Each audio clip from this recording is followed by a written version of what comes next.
आपके अंदर कुछ ज़्यादा भी नहीं दिख रहा है। देखिए तीसरा अमल है आपका जो उम्मुल खवाइस करता है कि झूठ ना बोले। हमारी गर्दन कड़िया है, ये अमल ये बात के ऊपर एकदम डटे रहिए, सच्चाई के साथ कबूल कर, गलती हो गई कबूल कर कि हम मुझसे गलती हो गई, आइंदा हम ऐसा नहीं करेंगे, लेकिन ये ऐसा होगा। ये जब 3 अमल करने लग जाएंगे आप कभी अपनी जात से किसी को तकलीफ नहीं देंगे। आपको पता है अगर मैं किसी को मालूम है तो मुझे पूछे ना तो बोलना होगा।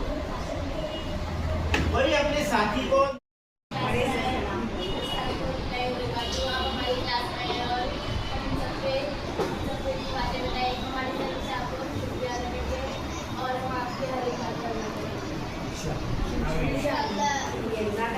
बहुत अच्छी बातें सर ने बताए हैं, है ना। गार्ड बांध लो, उसको गिरा बांध लो।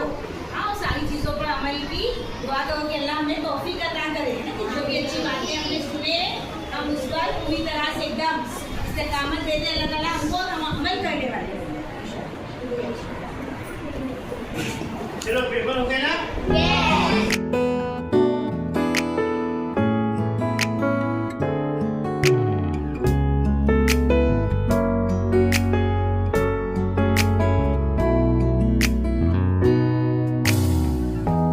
햇살이 너무 좋았어.